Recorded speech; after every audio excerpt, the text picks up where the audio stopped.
La plupart des gens pensent que le business de nettoyage consiste simplement à nettoyer. Et c'est pour ça que la majorité échoue. Parce qu'ils se lancent sans comprendre comment fonctionne réellement ce business. Si tu veux te lancer dans le nettoyage, il y a une grosse erreur que font quasiment tous les débutants. Ils se lancent sans même comprendre comment il fonctionne. Et je le sais parce que moi aussi, au début, j'ai fait cette erreur. Quand j'ai commencé, je pensais que le nettoyage, c'était simple. Trouver des clients, travailler dur, gagner de l'argent. Mais la réalité est souvent différente. Je me souviens d'une période au tout début où je travaillais 6 jours sur 7. Et à la fin du mois, quand je regardais mon compte en banque, eh bien, j'étais déçu. Déçu parce que malgré tous ces efforts, les chiffres n'étaient pas au rendez-vous. Et c'est là que j'ai compris que quelque chose n'allait pas. Ce n'était pas un problème de travail, c'était un problème de modèle. J'ai vu beaucoup de personnes dans ce métier travailler 10, 12 heures par jour pour finalement gagner très peu à la fin du mois. Et la raison est presque toujours la même. Ils ne comprennent pas vraiment le modèle économique derrière ce business. Parce que quand on parle de nettoyage, beaucoup de gens pensent que c'est simplement faire le ménage. En réalité, il existe plusieurs modèles économiques au sein même de ce secteur et selon lequel tu vas choisir, tu vas soit courir après les clients, soit construire une entreprise stable et rentable. Dans cette vidéo, je vais te guider sur ce secteur qui rapporte énormément à ceux qui comprennent réellement les enjeux et l'environnement dans lequel ils évoluent.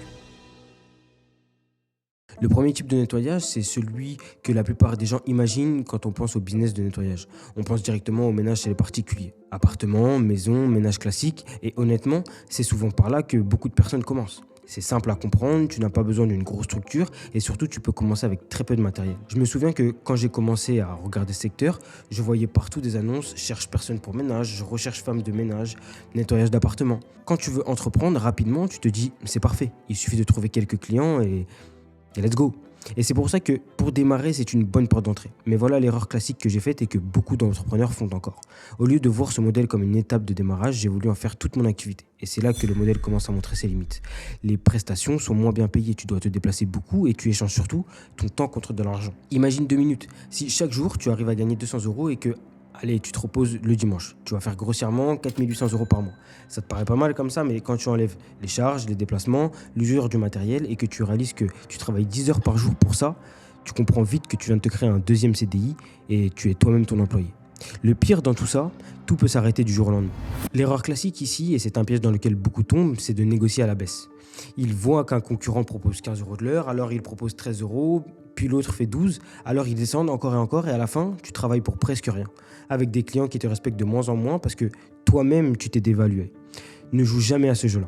Parmi les autres types de prestations que tu peux trouver, on retrouve évidemment le ménage pour les professionnels. Et là, on parle de quelque chose de complètement différent. Ça peut être des bureaux, des commerces, des cabinets médicaux, des restaurants, des salles de sport, peu importe. Mais quand j'ai commencé à vraiment comprendre ce marché, j'ai réalisé une chose importante. Les particuliers, c'est bien pour démarrer, mais les professionnels, c'est souvent là que les entreprises de nettoyage construisent leur vrai business.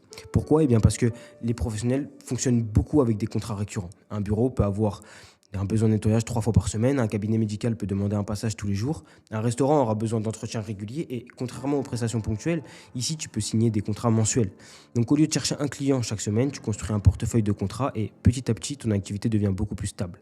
Pour te donner un exemple concret, à une période, j'avais signé un contrat avec une école de commerce. 3 passages par semaine, environ 2 heures à chaque fois. Ce seul contrat me rapportait 1000 euros par mois de manière totalement prévisible. Et ça change complètement ton mindset. Tu ne te demandes plus est-ce que j'aurai du travail ce mois-ci. Tu construis quelque chose de réellement solide. Si tu décides toi aussi de te diriger vers ce type de prestation, attention, je vois encore beaucoup de débutants qui envoient le même message copier-coller à des dizaines d'entreprises. Résultat, zéro réponse. Parce que les professionnels veulent sentir que tu comprends leurs besoins. Un cabinet médical n'a pas les mêmes exigences qu'un open space. Un restaurant n'a pas les mêmes horaires qu'un commerce. Si tu personnalises ton approche, tu te démarques immédiatement de 90% de ta concurrence. Attention également à respecter les engagements. Les professionnels sont beaucoup moins souples que les particuliers et j'ai vu des gens perdre des contrats de 4-5 000 euros annuels parce qu'ils avaient raté 2 passages sans prévenir. Dans le B2B, la réputation se construit avec la régularité. Une erreur, ça se pardonne. 2 erreurs, c'est la fin du contrat. Il y a une troisième catégorie dans le nettoyage, ce que j'appelle les nettoyages spécialisés. Et c'est souvent là que se trouvent les prestations les plus intéressantes financièrement. Ici, on parle de nettoyage qui nécessite des compétences particulières. Le nettoyage de fin de chantier, le nettoyage extrême après un décès ou encore les appartements touchés par le syndrome de Diogène. Ce qui est intéressant avec ces prestations, c'est que ce sont souvent des missions ponctuelles, mais beaucoup mieux payées. Par exemple, un nettoyage de fin de chantier peut facilement mobiliser plusieurs personnes sur plusieurs journées. J'ai eu des chantiers où on est intervenu à 4 pendant 2 jours complets et le devis, plusieurs milliers d'euros. Et le client, souvent un promoteur ou un artisan, n'a pas sourcillé parce qu'il avait besoin que ce soit fait vite et bien avant la livraison. Ce qui est aussi très intéressant sur ce segment, c'est la concurrence qui est bien moins forte. Tout le monde sait faire du ménage classique, très peu de gens sont formés pour gérer un nettoyage post-sinistre ou une intervention dans un logement extrêmement dégradé. Donc si tu te positionnes là-dessus, tu peux pratiquer des tarifs qui sont bien plus supérieurs. Un nettoyage dans un appartement en syndrome de Diogène, c'est humainement difficile, je ne vais pas te mentir. Mais cette prestation nous a rapporté en 2 jours l'équivalent de 2 semaines de ménage classique. Et ça t'ouvre les yeux sur ce qui est réellement possible dans ce secteur. Là encore, certains débutants voient les chiffres du nettoyage spécialisé et veulent se lancer directement là-dedans, sans expérience. C'est une erreur. Ces prestations demandent du savoir-faire, du bon matériel et parfois des certifications. Il faut d'abord maîtriser les bases, construire sa crédibilité et ensuite monter progressivement en gamme. Enfin, je me devais de te parler d'un modèle qui s'est beaucoup développé ces dernières années, le nettoyage Airbnb.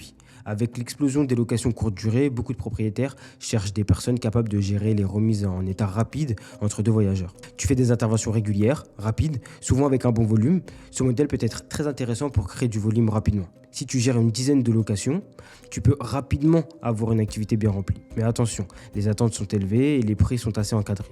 Un propriétaire Airbnb compare souvent plusieurs prestataires et il existe déjà des plateformes qui régulent les tarifs. Donc la marge de manœuvre est assez limitée.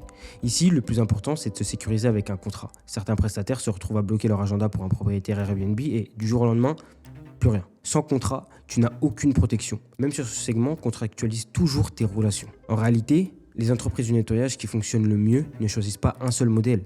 Elles combinent plusieurs types de prestations. Quelques contrats professionnels pour la stabilité, des prestations spécialisées pour augmenter leur marge et peut-être un flux Airbnb pour compléter ce volume. C'est ce que j'appelle un modèle hybride et c'est celui que j'applique exactement avec mon agence. C'est souvent ce qui permet de construire une entreprise de nettoyage vraiment rentable. Après avoir réalisé plusieurs centaines de milliers d'euros dans ce business, j'ai surtout compris une chose. Le nettoyage n'est pas simplement un métier, c'est un vrai business avec des règles et des stratégies, des décisions qui peuvent complètement changer tes résultats. Parce que 2 personnes peuvent faire exactement le même travail et pourtant avoir des résultats complètement différents. L'un va courir après les prestations, travailler énormément et rester bloqué. Tandis que l'autre va réussir à structurer son activité, trouver les bons clients et construire quelque chose de beaucoup plus stable. Avec le temps, j'ai reçu énormément de messages de personnes qui voulaient se lancer. Des gens qui me demandaient systématiquement comment je trouvais mes clients, comment je fixais mes prix, où est-ce qu'ils devaient commencer. Et c'est justement pour ça que j'ai décidé de créer un accompagnement dédié au business de nettoyage. Dans cet accompagnement, j'explique concrètement comment démarrer, comment trouver ses premiers clients, comment structurer une activité rentable et surtout, comment éviter les erreurs que font la majorité des débutants. Suite à la dernière vidéo à New York, plusieurs abonnés se sont déjà lancés sur ce secteur. C'est le cas de Christian par exemple qui nous a rejoint il y a à peine 3 semaines et qui a déjà signé un contrat dans le sud de la France pour 1 000 € par mois. Alors, moi, il faut savoir que j'avais déjà une société de nettoyage que j'avais un peu délaissée. J'ai connu du coup Brandon sur YouTube et j'ai pris son accompagnement parce que il m'avait l'air d'être sérieux. Ce que j'aime bien, c'est qu'il explique en fait le business model avec des mots simples et clairs et qu'il a de la disponibilité. En termes de résultats, en 2 semaines à peu près, j'ai pu signer avec un premier client pour du nettoyage de studio, donc de la remise en état. Donc, après les départs des étudiants, ce qui est très intéressant, ce qui peut être très intéressant sur le long terme. Et j'ai eu aussi pas mal de retours de prospects qui sont aussi intéressés. Si toi aussi ce type d'accompagnement t'intéresse, je t'ai laissé des informations dans la description. Tu trouveras un lien Calendly pour réserver un créneau de 30 minutes pour qu'on voit où tu en es, comprendre ton projet et voir si cette opportunité est réellement faite pour toi. Et si tu veux aller plus loin tout de suite, j'ai aussi un lien School avec du contenu exclusif où je rentre encore plus dans les détails. Au final, ce qu'il faudra retenir de ce guide, c'est que le business du nettoyage est bien plus stratégique que ce que les gens pourraient penser. La plupart des débutants pensent « je vais trouver quelques clients et faire du ménage ». Mais si tu veux réellement construire une entreprise rentable, il faut réfléchir au modèle dès le départ. Ne reste pas bloqué dans un seul modèle, construis un modèle hybride et surtout, évite les erreurs dont on a parlé aujourd'hui. Parce que ce sont ces erreurs qui font la différence entre ceux qui galèrent et ceux qui réussissent. Et j'espère que cette vidéo t'aura éclairé sur ce type de business. N'hésite pas à liker, t'abonner, laisser un commentaire. Et comme d'habitude, nous,